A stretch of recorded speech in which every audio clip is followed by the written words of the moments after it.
it's Barbara Groark, WCFA 101.5 FM at CapeMayRadio.org. And today we have our spotlight on Roy Steinberg of Cape May Stage. You are the executive director. My official title is Producing Artistic Director. And what we want to talk about today is your season opener. That would be double play, something called double 2 1-act plays. Tell me about that. Yeah, for the first time, Cape May Stage is going to be doing 2 short plays. This time it's about baseball. Okay. And because it's 2 short plays about baseball, we're calling the whole performance double play. And the first one is a world premiere called Becoming Satchel Paige. And it's about the iconic pitcher, Satchel Paige, who was in the Negro Baseball League, was the first Black pitcher in the major leagues, also the first Black pitcher to pitch in the World Series. And to this day, the oldest baseball player ever to play in the major leagues. So we have Dan McCormick wrote the play, and we have 2 amazing actors. Jesse N. Holmes is playing Satchel Paige. And in the next play, as part of that same evening, we're doing a play called Happy by Alan Zweibel. And Alan Zweibel was one of the original writers of Saturday Night Live. He has 5 Emmy Awards from that, and he also has a Tony Award. We can expect good writing. We've got some pretty good writers. And Michael Basile plays the other character in Happy. So we're very thrilled to start the season with those 2 plays. And Satchel Paige, his heyday was the 30s and 40s? Well, yes, in the Negro Baseball League, but he ended up playing in the 50s and 60s in the majors. And that's where his age comes in, as far as being a record breaker for. Right. One of my favorite lines in the play is something he said, which is age is a matter of mind over matter. If you don't mind, it don't matter. I've heard that line before, and he's the originator. He's the originator. Yep. All right. And then tell us about the second play a little bit. Happy? The second play, Happy, is about a guy who caught a foul ball at a New York Mets game. The character Happy is fictional, but this part is true. The New York Mets to this day have the losingest history in baseball history. And this ball was caught during that season when they had the worst season in baseball history. So it's a member of the crowd who caught the ball. No, this one guy who caught the ball. Yeah, a guy in the crowd. In the audience, yeah. In the audience, yeah, in the stands. And he has all of the autographs of all of the players except for this one guy, Happy Halliday. And if he can get that autograph, the baseball will be worth quite a lot of money. So he tracks down Happy Halliday in Florida and asks him if he would sign the baseball. And first of all, he has to find out, are you really Happy Halliday? And he says, well, yeah, I am. So why am I going to sign this ball so you can make a ton of money? And he said, no, it's not for me, it's for you. And he's actually giving the baseball to Happy because at that game, he and his father for the first time really connected. And now his father is on his deathbed. And I won't give the whole player away, but it's a very important moment that this man had with his father as a result of this baseball. So it's poignant and funny. And the 2 actors we have are just brilliant in it. Sounds great. So when does that open? Double play opens on May 26th, and it plays for about a month. And then, so that's like May and June. Right. And then in July, we're doing another world premiere of a play called America's Sexiest Couple. I saw that on your website. I thought that looks interesting. Well, it's actually an ironic title because these 2 actors were America's Sexiest Couple in People magazine or some magazine like that, like 30 years ago, but they are no longer. And they are in Syracuse, New York, because of a funeral. One of their castmates died of COVID. And so it seems like that would be not a very happy moment, but it turns out that the 2 of them haven't seen each other for 30 years. And though they were not really lovers in real life, they were just actors on a TV show. Now things have rekindled, things have changed over the last 30 years.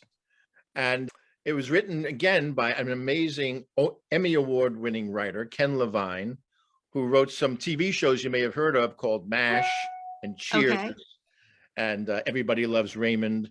I've heard of them. Yeah, so he's an amazing guy. So we get the top people writing these plays, and the actors in the play, a Tony Award-winning actress, Karen Ziemba, who has worked with us previously, and her real-life husband is Bill Tatum, who's also a marvelous New York actor, and a young man who plays the bellhop, who's a kind of a stand-up comedian in New York and very funny.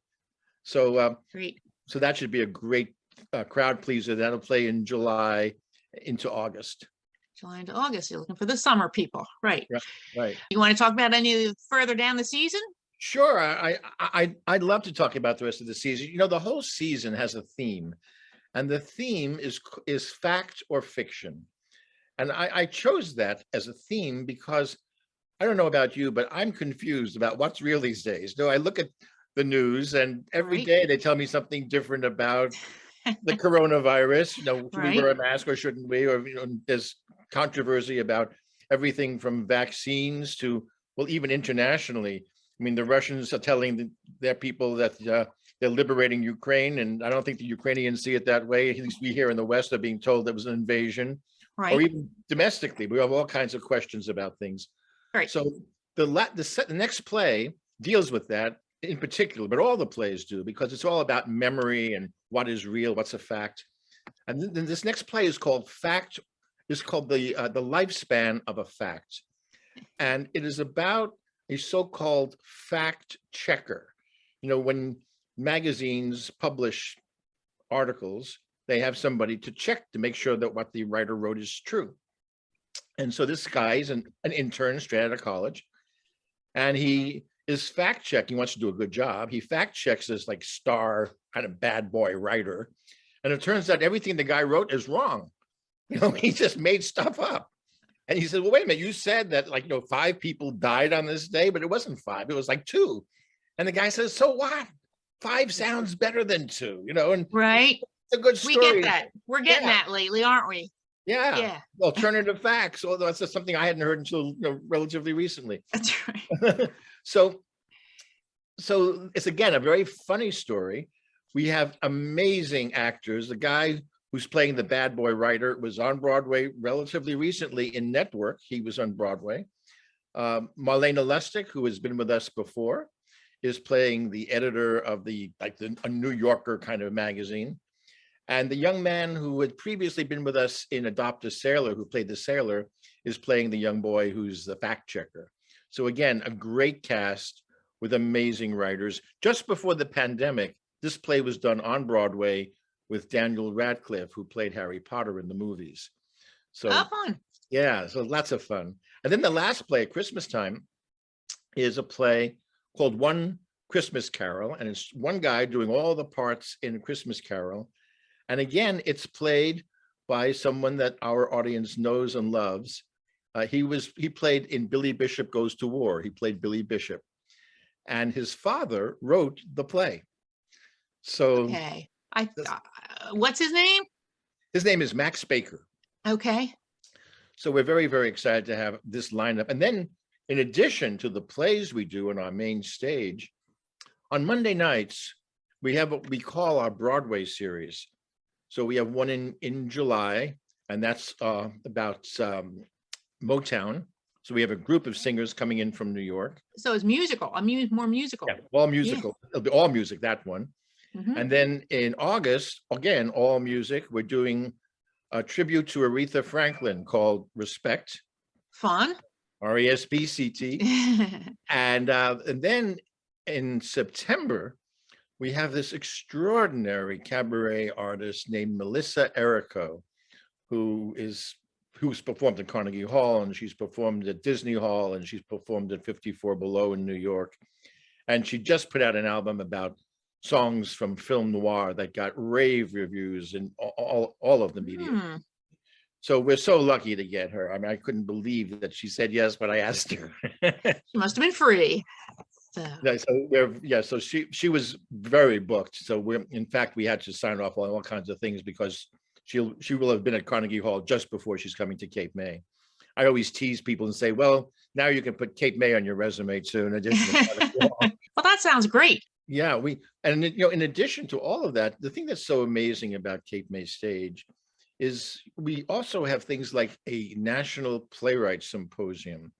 And this year, we have three iconic playwrights, two of them Pulitzer Prize winners.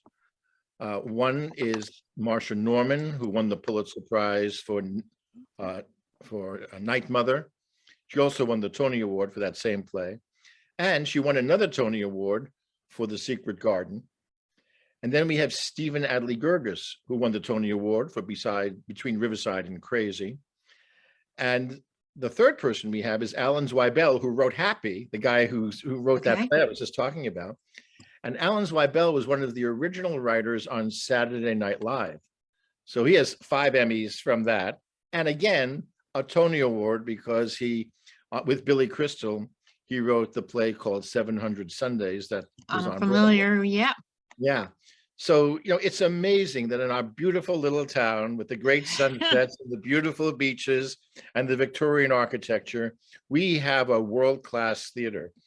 And I'm just so grateful to have it. Back to your playwriting workshops, is it? It's symposium. Symposium, yeah. What dates are they? That's in May. It's May 16th. Oh, coming up, right. 18th, 19th. It's coming up very soon. And the way that works is it's a jury. Writers from all over the country submit their work, and we choose the 20 best people, and they come to Cape May, and they are given assignments. So this is really rather unique. There are a lot of places where you get star writers and they lecture and people take notes. Mm-hmm. But here we give these 20 writers an assignment, and then we have actors here who read what they have just written just the day before. And the people like Marcia Norman, who's a Pulitzer Prize, Tony Award winning writer, will comment on the writing, not the acting or anything else, but just talking about writing. Mm-hmm. And people come back, year after year. We've been doing this for over a decade now, and we've had an unbelievable assortment of people. Again, other Pulitzer Prize winners like David Auburn, who won the Pulitzer Prize for Proof, and Donald Margulies. I mean, people who are some of our audience may not know these names, but these are. They usually don't know the writers' names; they know the actors. But I'm always interested in the writers also. Yeah. So let's see. Where can people? We can go to your website to get like dates and things like that for these. Yes, you can go to events. CapeMayStage.org, and that will give you all of the latest information. And you can also call our box office, which is 609-770-8311. And you can talk to a real live person and order your tickets that way. Great. So their first date coming up, well, besides the symposium, is May 26th. It is May 26th for double play. Right. And I hope it's a home run. Thank you. Me too. I think we have a grand slam. I thank you for talking with us. This has gone very swiftly.